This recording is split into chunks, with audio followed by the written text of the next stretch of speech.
പരിശുദ്ധ പരമദിവ്യകാരുണ്യത്തിന് നേരവും ആരാധനയും സ്തുതിയും പുകഴ്ചയും ഉണ്ടായിരിക്കട്ടെ. പരിശുദ്ധ പരമദിവ്യകാരുണ്യത്തിന് നേരവും ആരാധനയും സ്തുതിയും പുകഴ്ചയും ഉണ്ടായിരിക്കട്ടെ. പരിശുദ്ധ പരമദിവ്യകാരുണ്യത്തിന് നേരവും ആരാധനയും സ്തുതിയും പുകഴ്ചയും ഉണ്ടായിരിക്കട്ടെ. നല്ല ഇടയൻ്റെ ഓർമ്മകളാണ് ഇന്നത്തെ സുവിശേഷത്തിൽ നാം കാണുന്നത്. ഞാൻ നല്ല ഇടയനാണ് എന്ന് യേശു പറഞ്ഞിട്ട് ശിഷ്യർ അത് മനസ്സിലാക്കുന്നില്ല. വചനം പറയുന്നു, അപ്പോൾ തങ്ങളോട് പറഞ്ഞത് എന്തെന്ന് അവർ മനസ്സിലാക്കിയില്ല. ഒരു കാര്യം അതുകൊണ്ട് യേശുനാഥൻ കൂട്ടിച്ചേർക്കുന്നു, ഞാൻ വാതിലാണ്. ഇടയനും വാതിലും ഒരേ ധർമ്മമാണ് ചെയ്യുന്നത്. 3 പ്രത്യേകതകളെ ഇത് നമുക്ക് ധ്യാനിക്കാം. ഒന്നാമതായി, ഇടയൻ ആടുകളെ തിരിച്ചറിയുന്നവനാണ്. ലോകത്തെ രക്ഷിക്കുവാൻ രക്തം ചിന്തിയ ഈശോ ലോകത്തിലെ ഓരോ വ്യക്തിക്കും വേണ്ടിയാണ് രക്തം ചിന്തിയത്. ആരും അവൻ്റെ മുമ്പിൽ നിന്നും മാറ്റി നിർത്തിയിട്ടില്ല.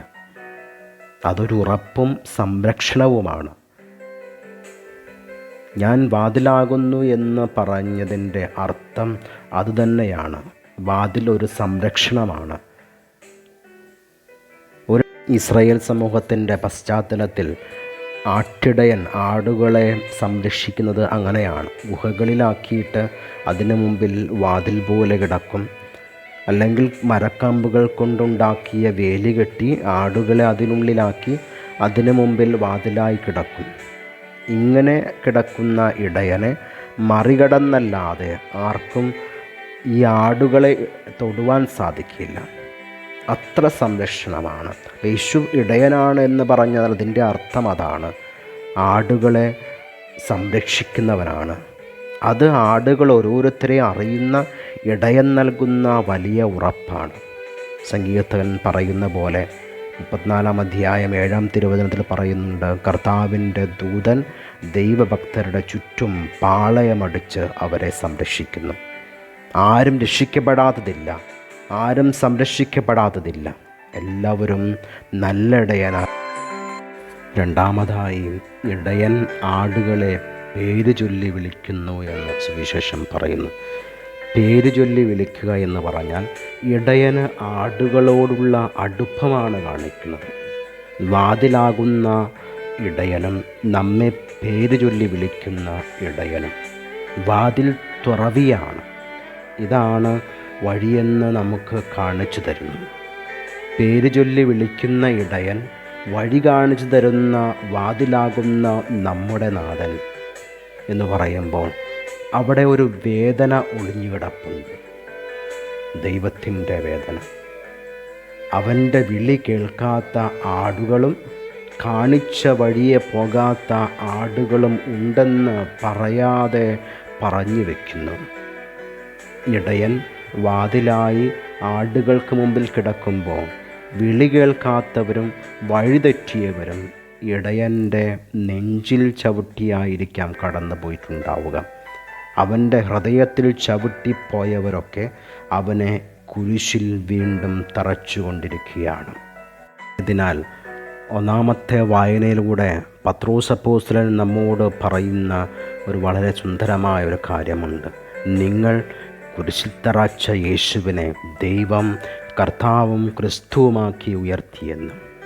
നമ്മൾ എത്രമാത്രം പാപം ചെയ്താലും അവിടുന്ന് നമ്മെ വീണ്ടും പുതുമയിലേക്ക്, ഉയർപ്പിലേക്ക് നയിക്കുന്നു എന്ന വലിയ പ്രത്യാശയാണ് അപ്പോസ്തലൻ നമുക്ക് പറഞ്ഞു തരിക. അപ്പോസ്തലൻ്റെ വാക്കുകൾ കേട്ടിട്ട് വചനത്തിൽ പറയുന്നുണ്ട്, അപ്പോസ്തല പ്രവർത്തനം 2-ാം അധ്യായം 37-ാം തിരുവചനത്തിൽ പറയുന്നുണ്ട്, ഹൃദയം നുറങ്ങി അവർ അവനോട് ചോദിച്ചു, ഞങ്ങൾ എന്താണ് ചെയ്യേണ്ടത്? പ്രിയമുള്ളവരെ, ദൈവത്തിൻ്റെ വാക്ക് ധിക്കരിച്ച് നാം ഓരോരുത്തരും ഓരോ ദിവസവും ചോദിക്കേണ്ട ചോദ്യം ഇത് തന്നെയാണ്, നമ്മൾ എന്താണ് ചെയ്യേണ്ടത്? ഉത്തരം വചനം തന്നെ പറഞ്ഞു വയ്ക്കുന്നു. തുടർന്നുള്ള ഭാഗത്ത് നാം കാണുന്നുണ്ട്, നിങ്ങൾ പശ്ചാത്തപിക്കുവിൻ, യേശുവിൻ്റെ നാമത്തിൽ സ്നാനം സ്വീകരിക്കുവിൻ, പരിശുദ്ധാത്മാവിൻ്റെ ദാനം നിങ്ങൾക്ക് ലഭിക്കും. അവൻ്റെ ഹൃദയത്തിൽ ചവിട്ടി ഇറങ്ങിപ്പോയവരാണെങ്കിലും പശ്ചാത്തപിച്ച് അവിടുത്തെ സ്നാനം സ്വീകരിച്ച് കഴിയുമ്പോൾ പരിശുദ്ധാത്മാവിൻ്റെ ദാനം നിങ്ങൾക്ക് ലഭിക്കും. ഈ വാഗ്ദാനം നിങ്ങൾക്ക് വചനം പിന്നീട് പറയുന്നുണ്ട്. ഈ വാഗ്ദാനം നിങ്ങൾക്കും നിങ്ങളുടെ സന്താനങ്ങൾക്കും വിദൂരസ്ഥർക്കും നമ്മുടെ ദൈവമായ കർത്താവ് തൻ്റെ അടുക്കിലേക്ക് വിളിക്കുന്ന എല്ലാവർക്കും ഉള്ളതാണ്. പ്രിയമുള്ളവരെ, ഈ വലിയ ഉറപ്പോടുകൂടെ നമ്മുടെ ജീവിതത്തിൽ പശ്ചാത്താപത്തിൻ്റെ ദിവസങ്ങളാക്കി നമുക്ക് ഈ ദിവസങ്ങളെ മാറ്റാം. പെന്തക്കോസ്താ ദിനം വരെ അനുതാപത്തിൻ്റെ ദിനങ്ങളാവട്ടെ. ആത്മാവിനാൽ നയിക്കുവാൻ വേണ്ടി, ആത്മാവിനാൽ നിറയപ്പെടുവാൻ വേണ്ടി പ്രാർത്ഥനയിലായിരിക്കുന്ന ഏറ്റവും തിഷ്ഠതയുള്ള ദിവസങ്ങളാക്കി നമുക്ക് ദിവസങ്ങളെ മാറ്റാം. തുടർന്ന് സുവിശേഷം നമ്മോട് പറയുക, ഇടയൻ ആടുകളെ പുറത്തേക്ക് നയിക്കുന്നു. വാതിലായവൻ നമ്മുടെ ഹൃദയത്തിൻ്റെ തുറവി ആഗ്രഹിക്കുകയാണ്. അഭരണം നീ ഇടയനായി തീരണം. അഭരണ മുമ്പിലും നീ വാതിലായി മാറണം എന്ന് അവിടുന്ന് നമ്മെ ഓർമ്മിപ്പിക്കുന്നു. എൻ്റെ ഹൃദയത്തിൻ്റെ വാതിലുകൾ അഭരണ മുമ്പിൽ കൊട്ടിയടയ്ക്കപ്പെടാതിരിക്കാൻ, ക്ഷണിക്കപ്പെടാത്തവയും ആവശ്യമില്ലാത്തവയും തിരിച്ചറിഞ്ഞ് ജീവിതത്തിലേക്ക് അവയെ സ്വീകരിക്കാതിരിക്കാനുള്ള ഒരു ആഹ്വാനം അവിടെ നൽകുന്നു. മാത്രമല്ല, നിൻ്റെ ഹൃദയത്തിനകത്തേക്ക് ഇനിയും ആരെയൊക്കെയോ ക്ഷണിക്കപ്പെടാതെ അകറ്റി നിർത്തിയിട്ടുണ്ടോ എന്ന ഒരു ചോദ്യവും അവൻ നമുക്ക് മുമ്പിൽ വയ്ക്കുന്നു. അടച്ചിട്ട വാതിലിനകത്തുള്ളവരൊക്കെ സുരക്ഷിതരാണ്. എന്നാൽ സുരക്ഷിതരല്ലാത്ത കുറേ പേർ വാതിലിനപ്പുറം ഇനിയുമുണ്ട്. അവരെയും സ്വീകരിക്കുവാൻ തുറക്കപ്പെടട്ടെ നിൻ്റെ ഹൃദയവാതിലുകൾ. അങ്ങനെ നല്ല ഇടയനെ പോലെ ഹൃദയത്തിൽ എല്ലാവർക്കും ഇടം നൽകി അവരുടെ സ്വപ്നം, ദുഃഖം, സന്തോഷം, അവരുടെ എല്ലാം പങ്കുവയ്ക്കുവാൻ മനസ്സൊരുക്കാം. അത് വേദനയാണ്, കുരിശെടുക്കലാണ് എന്ന് യേശുവിനറിയാം. പക്ഷെ അതാണ് നമ്മുടെ വിളി. രണ്ടാമത്തെ വായനയിലൂടെ പത്രോസ് അപ്പോസ്തലൻ നമ്മോട് പറയുന്നത് അതാണ്. നിങ്ങൾക്ക് നന്മ ചെയ്തിട്ടും പീഡകൾ സഹിക്കേണ്ടി വന്നാൽ അത് ദൈവത്തിൻ്റെ സന്നിധിയിൽ പ്രീതികരമാണ്. ഇതിനായിട്ടാണ് നിങ്ങൾ വിളിക്കപ്പെട്ടിരിക്കുന്നത്. വാതിലാകുവാൻ, ഇടയനാകുവാൻ ദൈവം നിങ്ങളെ വിളിച്ചിരിക്കുന്നു.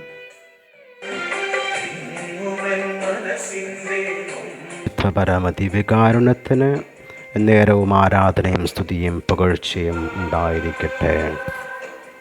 പരിശുദ്ധ പരമദിവ്യകാരുണ്യത്തിന് നേരവും ആരാധനയും സ്തുതിയും പുകഴ്ചയും ഉണ്ടായിരിക്കട്ടെ. പരിശുദ്ധ പരമദിവ്യകാരുണ്യത്തിന് നേരവും ആരാധനയും സ്തുതിയും പുകഴ്ചയും ഉണ്ടായിരിക്കട്ടെ.